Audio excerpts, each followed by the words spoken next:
Hi friends, నేను నజర్ మీరు చూస్తున్నారు టెక్ రిపోర్ట్ ఛానల్. ఫ్రెండ్స్, ఈ రోజు ఈ వీడియోలో వచ్చేసి మనం పోకో M2 ఫుల్ రివ్యూ అయితే చేద్దాం. సో నాకు తెలుసు అన్బాక్సింగ్ చేసి చాలా రోజులు అయితే అయింది. సో చాలా ఫోన్స్ ఉన్నాయి, వేరే వీడియో చేయడం వల్ల కొంచెం లేట్ అయితే అయిందనమాట. సో ఈ రోజు వచ్చేసి దీని గురించి నా ఫుల్ రివ్యూ అనేది మీతో అయితే షేర్ చేసుకుంటాను. సో నాకు ఇందులో నచ్చినవేంటి సో డిపార్ట్మెంట్ వైజ్గా మాట్లాడుతూ అయితే వెళ్ళిపోదాం. సో ఫస్ట్ ఆఫ్ ఆల్ ఇది వచ్చేసి దీని ప్రైస్ కనుక మనం మాట్లాడుకున్నట్లయితే లాంచ్ చేసినప్పుడు మనకి 10,500 రూపీస్లో ఇది లాంచ్ చేశారు. బట్ రైట్ నో మనం ప్రైస్ కనుక చూసినట్లయితే ఫ్లిప్కార్ట్లో మనకి దగ్గరగా 11,000 రూపాయలు అయితే ఉందన్నమాట. 500 రూపీస్ ప్రైస్ అయితే ఇంక్రీజ్ అయితే అయింది.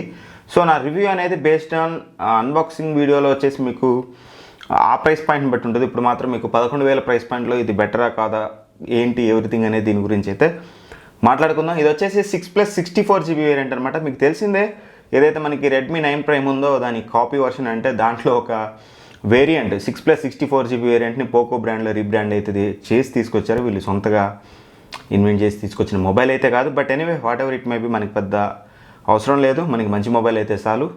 సో ఇక ఫస్ట్ ఆఫ్ ఆల్ రివ్యూలోకి వెళ్ళినట్టయితే ఫస్ట్ మనం డిజైన్ అండ్ బిల్డ్ క్వాలిటీ గురించి అయితే మాట్లాడుకుందాం. సో డిజైన్ చూసుకున్నట్లయితే మనకి సో వెయిట్ మాత్రం కొంచెం లైట్ వెయిట్ అయితే ఉంది. మీకు ఫోన్ మరీ టూ మచ్ వెయిట్ అయితే లేదు. బల్కీ కూడా మీకు అంత బల్కీగా అయితే అనిపించదు. మీకు పోకో X3, పోకో X2 అట్లా అనిపించినట్టయితే మీకు బల్కీగా అయితే అనిపించదు ఫోను. అండ్ ఏదైతే మీకు బ్యాక్ సైడ్ ఎడ్జెస్ ఉన్నాయో ఇవి కొంచెం కరువుడు ఉన్నాయి అనమాట. సో మీకు పట్టుకోవడానికి నార్మల్గా ఎక్కువసేపు యూజ్ చేయడానికి కూడా చాట్ చేయడమైనా ఏదైనా సరే మీకు కొంచెం ప్రాబ్లంగా అయితే ఎట్టి పరిస్థితులు అయితే అనిపించదు అనమాట. అదొక మంచి విషయం నాకు నచ్చింది. ఇక డిజైన్ ఇంకోటి మనం చూసినట్లయితే ఇక్కడ డ్యూయల్ టోన్ ఫినిష్ అయితే ఉంది, మీరు చూడొచ్చు. సో ఇక్కడ వచ్చేసి కొంచెం మీకు పైన మ్యాటీ ఫినిష్ అయితే ఉంటుంది, కింద వచ్చేసి మీకు ఒక టెక్స్చర్ అయితే ఇచ్చారన్నమాట. మీకు సౌండ్ అబ్జర్వ్ చేయొచ్చు. సో ఒక రఫ్ టెక్స్చర్ అయితే ఇచ్చారన్నమాట కింద. సో అది కూడా బాగుంది చూడడానికి, లుక్ అయితే కొంచెం. ఏదైతే ప్లాస్టిక్ క్వాలిటీ ఉందో ప్లాస్టిక్ క్వాలిటీ అనేది ఈ బడ్జెట్ ప్రైస్ పాయింట్లో మంచి ప్లాస్టిక్ క్వాలిటీ యూజ్ చేశారని చెప్పాలి. సో ప్లాస్టిక్ కాబట్టి ఆటోమేటిక్గా మీకు డ్యూరబిలిటీ అనేది కొంచెం ఎక్కువ ఉంటుంది. గ్లాస్ అయితే కింద పడితే పగిలిపోయే ఛాన్సెస్ అయితే ఉన్నాయి. కాకపోతే మాత్రం మీకు చాలా తొందరగా స్క్రాచెస్ పడే ఛాన్సెస్ అయితే మీకు ప్లాస్టిక్ మీద అయితే ఉంటాయి. అండ్ వన్ మోర్ థింగ్ ఇందులో నాకు నచ్చింది ఏంటంటే PTI కోటింగ్ ఉందన్నమాట. అంటే మీకు అప్పుడప్పుడు యాక్సిడెంటల్గా ఏమన్నా చినుకులు దీని మీద ఏమన్నా వాటర్ డ్రాప్స్ పడ్డా సరే ఇది మీకు సర్వైవ్ అయితే అవుతుంది. సో యాక్సిడెంటల్గా ఎప్పుడైనా జరిగినట్లయితే మీకు కొంచెం బెనిఫిట్ అయితే ఉంటుంది అన్నమాట దానివల్ల.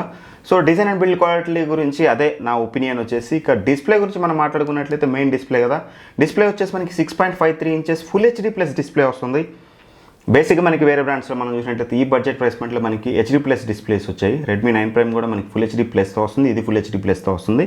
సో డిస్ప్లే ప్యానల్ అనేది డీసెంట్ అని చెప్తాను నేను, not that great but decent display panel, IPS display panel అనమాట. సో మీకు కలర్స్ కానీ ఎవ్రీథింగ్ కొంచెం బెటర్ ఉంటుంది.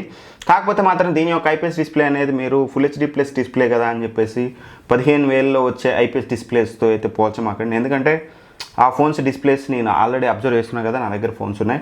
సో దానికి దీనికి కొంచెం మీరు డిఫరెన్స్ అయితే నోటీస్ చేయొచ్చు, బట్ అంత హ్యూజ్ డిఫరెన్స్ అయితే ఉండదు. కానీ బడ్జెట్ ప్రైస్ పాయింట్లు మాత్రం మంచి డిస్ప్లేని యూజ్ చేశారని అయితే చెప్పొచ్చు, అందులో ఎటువంటి డౌట్ లేదు. ఇక డిస్ప్లే ప్రొడక్షన్ విషయానికి వచ్చినట్లయితే మనం కార్నింగ్ గొరిల్లా గ్లాస్ 3 ప్రొడక్షన్ అయితే యూజ్ చేశారు.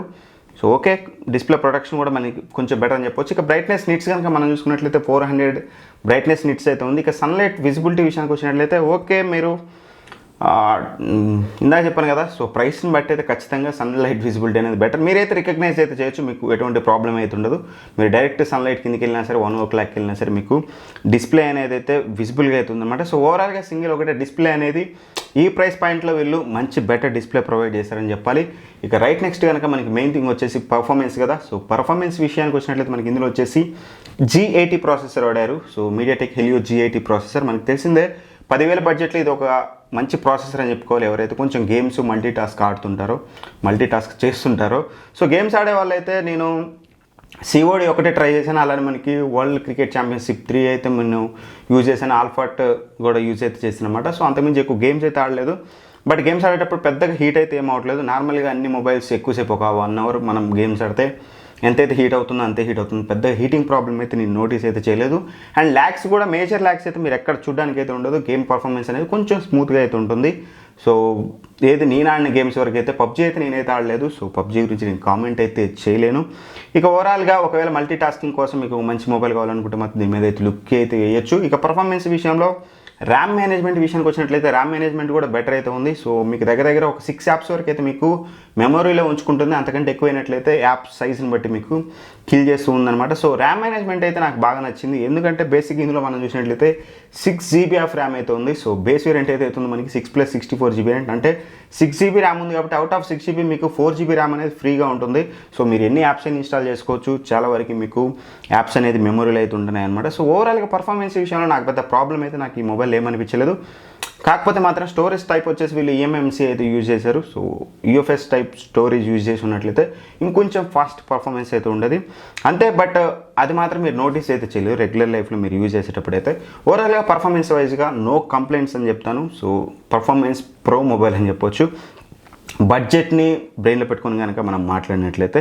ఇక కెమెరా విషయానికి వచ్చినట్లయితే కెమెరాస్ వచ్చేసి రైట్ సైడ్ మనకి క్వాడ్ కెమెరా సెటప్తో తీసుకొచ్చారు.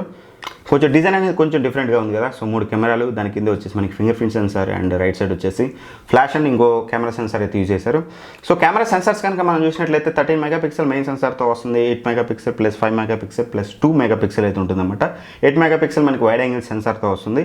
ఓవరాల్గా మనకి మెయిన్ సెన్సార్ ఏదైతే ఉందో ఈ బడ్జెట్లో మనకి 48 మెగాపిక్సెల్ కెమెరాస్ కూడా మనకి అయితే దొరుకుతున్నాయి. బట్ 13 మెగాపిక్సెల్ అయితే ఇక్కడైతే యూజ్ చేశారు. ఇక ఫ్రంట్ కెమెరా విషయానికి వచ్చినట్లయితే మనకి 8 మెగాపిక్సెల్ సెల్ఫీ కెమెరా అయితే యూజ్ చేశారు. ఇక కెమెరా పర్ఫార్మెన్స్ విషయానికి వచ్చినట్లయితే ఓవరాల్గా మీకు కెమెరా పర్ఫార్మెన్స్ గురించి అయితే మాట్లాడతాను. ఆ తర్వాత కొన్ని శాంపిల్స్ అయితే చూపిస్తాను, మీరు చూడొచ్చు. అండ్ మెయిన్ రేర్ కెమెరా ఏదైతే ఉందో మీకు ఇమేజెస్ అనేవి చూడడానికి బెటర్గా ఉన్నాయి. సో ప్రైస్ పాయింట్లో చూసినట్లయితే మంచి కెమెరా క్వాలిటీ అయితే ఉంది. బట్ ఏదైతే 13 మెగాపిక్సెల్ ఉందో మీకు ఈ బడ్జెట్ ప్రైస్ పాయింట్లో వచ్చే 48 మెగాపిక్సెల్ ఇమేజెస్తో కనుక మీరు పోల్ చూసినట్లయితే డీటెయిల్స్ అనేది కొంచెం తక్కువగా ఉంది. మీరు ఒకవేళ జూమ్ చేసి చూసినట్లయితే డీటెయిల్స్ అనేది అయితే కొంచెం తక్కువగా ఉంది. బట్ కాకపోతే ఓవరాల్గా ఇమేజ్ మాత్రం ఎక్కువ శాచురేటెడ్ కావడం కానీ లేకపోతే ఎక్స్పోజర్ ప్రాబ్లమ్స్ కానీ ఎక్కువగా నేను నోటీస్ అయితే చేయలేదు. బడ్జెట్ ప్రైస్ పాయింట్లో డీసెంట్ కెమెరా అని చెప్తాను, but not the great camera అయితే కాదు. సో కెమెరా సెంట్రిక్ ఫోన్ అయితే నేనైతే ఇక్కడ చెప్పలేను కానీ బట్ కెమెరాస్ అయితే డీసెంట్గా అయితే పర్ఫామ్ చేస్తున్నాయి. అండ్ ఫ్రంట్ కెమెరా కూడా అలానే. ఇక ఓవరాల్గా నైట్ పర్ఫార్మెన్స్ విషయానికి వచ్చినట్లయితే ఆర్టిఫిషియల్ లైటింగ్ నైట్లో వచ్చేసి మీకు నాయిస్ చూడడానికి అవుతుంది అనమాట. కొంచెం మీరు ఇమేజెస్లో అక్కడక్కడ నాయిస్ అయితే నోటీస్ చేస్తారు. అండ్ జూమ్ చేస్తే మాత్రం మీకు టోటల్గా డీటెయిల్స్ అయితే లాస్ అయితే అయిపోతున్నాయి.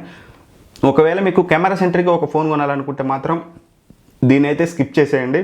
లేదు ఓవరాల్గా మీకు అన్ని రంగాల్లో ఒక మంచి ఫోన్ కావాలంటే మాత్రం ఖచ్చితంగా తీసుకోవచ్చు. కెమెరా బాగాలేదని కాదు. So not a camera centric phone, మంచి కెమెరాస్ ఉన్నాయి. బడ్జెట్ ప్రైస్ పాయింట్లో చూసినట్లయితే బెటర్ కెమెరా పర్ఫార్మెన్స్ అయితే ఉంటుంది. సో నాకు తెలుసు నేను చెప్పేది మీకు కొంచెం కన్ఫ్యూజన్గా ఉంటుందని. సింపుల్ ఒకటే వర్డ్, ఈ బడ్జెట్ ప్రైస్ పాయింట్లో బెటర్ కెమెరాస్ అయితే ప్రొవైడ్ చేస్తున్నారు, అదొకటైతే చెప్పగలను.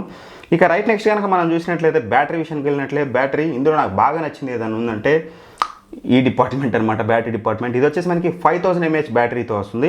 మోర్ ఎవర్ 5000, 6000, 7000 చాలామంది చాలా చెప్తుంటారు కదా చాలా మొబైల్స్లో. బట్ 5000 mAh బ్యాటరీయే కదా. ఇది నాకు బ్యాకప్ వచ్చేసి చాలా ఆశ్చర్యపరిచిందని చెప్పుకోవాలి. మీకు దగ్గరికి ఈజీగా మీరు ఒకవేళ హెవీ యూజర్ అయితే, అంటే మీరు ఎక్కువ గేమ్స్ ఆడతారు అండ్ ఎక్కువగా యూట్యూబ్ ఇట్లాంటివి చూస్తారంటే మాత్రం హెవీ యూజర్ అయితే మాత్రం మీకు ఈజీగా 1 డే అయితే వస్తుంది. లేదు మీరు నార్మల్ యూజర్ అనుకుంటే మాత్రం ఖచ్చితంగా ఈజీగా 1.5 డే అయితే మీకు బ్యాటరీ బ్యాకప్ అయితే వస్తుంది.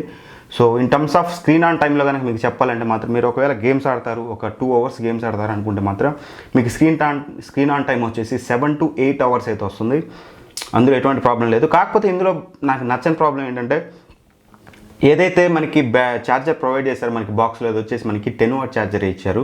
సో బేసిక్గా దీనికి సపోర్ట్ వచ్చేసి 18 watt ఫాస్ట్ ఛార్జింగ్ సపోర్ట్ అయితే ఉంది. కాకపోతే మనకి బాక్స్లో ఓన్లీ 10 watt ఛార్జర్ని అయితే ప్రొవైడ్ చేస్తున్నారు. 18 watt ఛార్జర్ ఇచ్చుంటే బాగుండేది. ఎందుకంటే మనకి ఏదైతే వీళ్ళు ప్రొవైడ్ చేసిన 10 watt ఛార్జర్ని యూజ్ చేసి కనుక మనం ఛార్జింగ్ పెట్టినట్లయితే 3 hours అయితే పడుతుంది మీకు ఛార్జ్ అవ్వడానికి.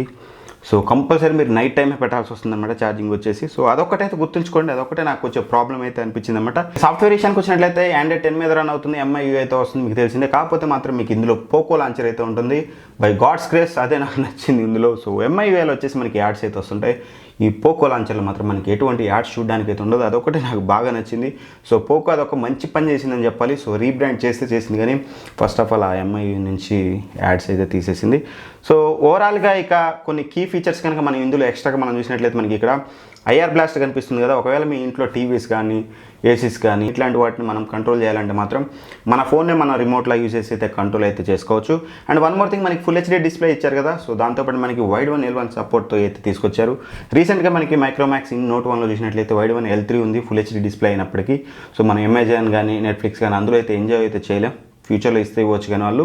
బట్ ఇందులో మనకి వైడ్ 1 L1 సపోర్ట్తో వస్తుంది. అమెజాన్ కానీ నెట్ఫ్లిక్స్ కానీ మీరు వీడియోస్ అనేది మూవీస్ కానీ ఫుల్ HDలో అయితే మీరు ఎంజాయ్ అయితే చేయొచ్చు. ఇక ఫైనల్గా ఇంకోటి ఏంటంటే ఏదైతే SD card and SIM card పెట్టే స్లాట్ ఉందో, సిమ్ కార్డ్ స్లాట్ వచ్చేసి మనకి డెడికేటెడ్ ఎస్డి కార్డ్ స్లాట్ అయితే ఇచ్చారు. అంటే మీరు ఒక ఎస్డి కార్డ్ 2 సిమ్ కార్డులు ఎట్ ఏ టైం అయితే యూజ్ చేయొచ్చు. సో అది నాకు బాగా నచ్చింది. ఎందుకంటే బేసిక్ ఇందులో ఏదైతే హైయర్ వేరియంట్ ఉందో 6+128GB వేరియంట్ అనేది కొంచెం ప్రైస్ అయితే ఎక్కువైందనమాట. సో 11,000కి 6+64GB వేరియంట్ అనేది బెటర్ నాకు అనిపించింది. ఫైనల్గా నా వర్డిక్ట్ ఏంటంటే బేస్ వేరియంట్ మీరు తీసుకోవాలనుకుంటే ఆరామ్సే తీసుకోవచ్చు. ఎందుకు చెప్తున్నానంటే మీకు ర్యామ్ అనేది సేమ్ ఉంటుంది, స్టోరేజ్ కోసం మీరు ఎక్కువ మనీ పెట్టాలి. అదేదో మీకు ఇక్కడ డెడికేటెడ్ ఎస్డి కార్డ్ స్లాట్ వస్తుంది కాబట్టి మీరు ఒక ఎస్డి కార్డ్ కొనుక్కున్నట్లయితే మీకు తక్కువ ఖర్చుతో అయిపోతుంది, better value for money device అయితే అవుతుంది. ఒకవేళ మీరు 6+128GBకి వెళ్ళి చూస్తున్నారంటే మాత్రం ఈ మొబైల్ స్కిప్ చేసి అక్కడ మీకు ఇంకా బెటర్ ఆప్షన్స్ అయితే ఉన్నాయి, వాటిని అయితే తీసుకోవచ్చు. సో ఓవరాల్గా నా ఒపీనియన్ అయితే అదనమాట. సో ఈ మొబైల్ అనేది 11,000కి మంచి మొబైల్. బట్ ఫైనల్గా ఒక మాట చెప్పాలి కాబట్టి రీసెంట్గా మనకి జియో 5G రాబోతుందని తెలిసింది కాబట్టి సో మనకి రీసెంట్గా రాబోయే లాంచెస్ అన్నీ కూడా మనకి 5G మొబైల్స్ అయితే రాబోతున్నాయి. ఒకవేళ మీ మొబైల్ అనేది అసలు పని చేయకుండా పోతే తప్పితే మీరు ఈ టైంలో 4G ఫోన్స్ అయితే కొనమాకండి. ఒకవేళ మీ ఫోన్ అనేది రన్ అవుతుంది, ఇంకో 2 months రన్ అవుద్ది ఫోను, అట్లా ఇట్లయినా సరే మనం నడపగలం అనుకుంటే మాత్రం ఒక 2 months అయితే మీ మొబైల్ని పర్చేజ్ చేసుకునే ప్లాన్ ఏదైతే ఉందో దాన్ని కొద్ది రోజులు స్కిప్ అయితే చేయండి. ఖచ్చితంగా మనకి ఫ్యూచర్లో వచ్చే 5G ఫోన్స్ మంచి అయితే పర్చేజ్ అయితే చేద్దాం. సో ఈ వీడియో చూసాక మీకు అసలు ఈ మొబైల్ మీద మీ ఒపీనియన్ ఏంటి? సో పోకోకి మీరు ఏం సజెషన్ ఇవ్వాలనుకుంటున్నారు?